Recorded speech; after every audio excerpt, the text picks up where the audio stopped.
और वो थी भी 27-28 साल की, मैं 23 साल का हूँ। और मेरी फैंटेसी थी कि कोई बड़ी लड़की लेनी है।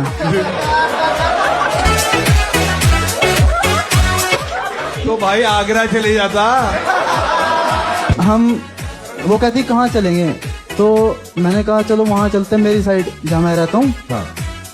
বিরিয়ানি সেটা খেতে কেই না পছন্দ করে, মানে কম বেশি আপামর ভারতীয়রা সবাই বিরিয়ানি খেতে পছন্দ করে। একটা স্ট্যান্ডার্ড রেস্টুরেন্টে বিরিয়ানির দাম 350 থেকে 400 টাকার মধ্যেই ঘোরাফেরা করে। মাটন নিলে 350-400, আর চিকেন নিলে একটু কম হয়। তো রিসেন্টলি একটা স্ট্যান্ড আপ কমেডি শোতে একটা বিরিয়ানি নিয়ে খুব কন্ট্রোভার্সি হইচই পড়েছে। লাস্ট এক সপ্তাহ ধরে ইউটিউব খুললে দেখা যাচ্ছে যে বিরিয়ানি নিয়ে খুব কিছু হইচই হচ্ছে। প্রাণিত মোড়েকে কম বেশি সবাই চেনেন, স্ট্যান্ড আপ কমেডিয়ান। তার একটি শোতে ইউটিউবে এই কন্ট্রোভার্সিটা হয়। সেখানে তার কিছু অডিয়েন্স এসেছিলেন, বিভিন্ন ধরনের অডিয়েন্সই আসেন, তো বিভিন্ন বিষয়ে আলোচনা হচ্ছিল। তো সেখানে তার ব্যক্তিগত বিষয় নিয়ে আলোচনা হতে গিয়ে এই ভদ্রলোককে দেখতে পাচ্ছেন। এই ভদ্রলোক নিজেকে সোকল্ড একেবারে ইন্টেলেকচুয়াল মনে করেছিলেন, এই বাঁদিকে যিনি রয়েছেন, এবং এনার নাম হচ্ছে হিমাংশু জাংরা।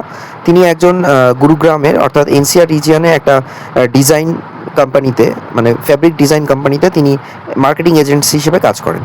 তো যাই হোক, 22 বছর বয়স সে এসছে এই স্ট্যান্ড আপ কমেডি শোতে অংশ নিতে, মানে অ্যাজ এ অডিয়েন্স অংশ নিতে। তো সেখানে এসে সে তার কিছু ব্যক্তিগত ঘটনা বলতে থাকে, যে সে বয়সে তার থেকে প্রায় 4-5 বছরের বয়সে বড় একজন 27-28 বছরের একটা মেয়ের সাথে ডেটে গেছিলো প্রথমবার। তো ডেটে গিয়ে তাকে প্রথমে চা কফি অফার হয়েছে, তারপর তাকে একদিন বিরিয়ানি খাইয়েছে।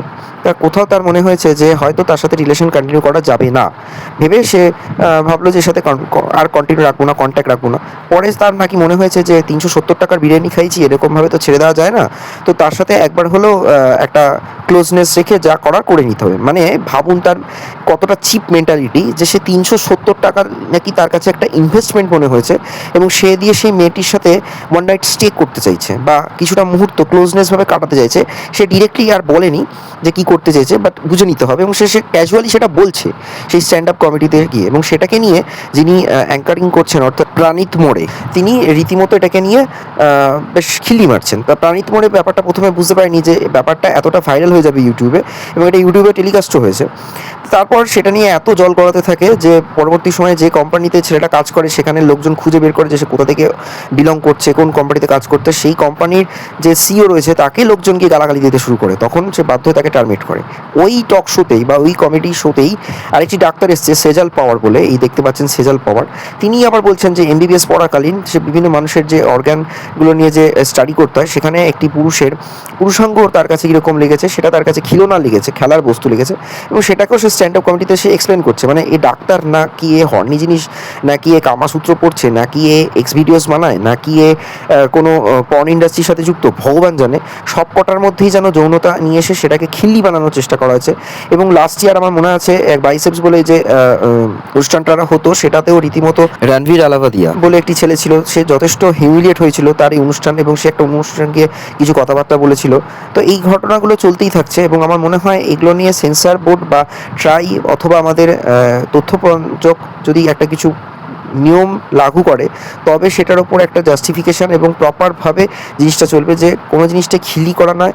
বিশেষ করে যেখানে উইমেন এম্পাওয়ারমেন্ট নিয়ে এত আলোচনা হচ্ছে, এত কিছু হচ্ছে, সেখানে 370 টাকার একটা বিরিয়ানি খাইয়ে সেই মেয়েটাকে ভোগ্যপণ্য বস্তু হিসেবে পরিণত করেছে, এবং সেটা ফলো করে সে জানাচ্ছে। এই ধরনের কথাবার্তা অন্য মানুষকে ইনফ্লুয়েন্স করতে পারে, সেটা সমাজের অবক্ষয় অন্যতম কারণ হতে পারে। পয়সা উসুল করতে চাইছে, মানে ব্যাপারটা হয়ে গেছে যেন ডিরেক্ট সে কোনো একটা রেড লাইট এরিয়াতে যাচ্ছে না, সে 370 টাকা ইনভেস্ট করে সেটাকে কী করে ইউটিলাইজ করা যায় সেইটা ভাবছে, এবং সেটা সে একটা ফলো করে সোশ্যাল মিডিয়াতে এসে বলছে। তো ন্যাচারালি তার চাকরি যাবেই, এবং এরকম মেন্টালিটি যে কোনো অর্গানাইজেশনে কোনো এমপ্লয়িকে কোনো সিইও রাখতে চাইবে না, সেটাই ঘটেছে এই ছেলেটির সাথে। ভিডিওটা কেমন লাগলো অবশ্যই কমেন্ট বক্সে জানান। দেখতে থাকুন চ্যানেলের বাকি ভিডিও, আর অবশ্যই চ্যানেলটা সাবস্ক্রাইব করুন এবং শেয়ার করুন।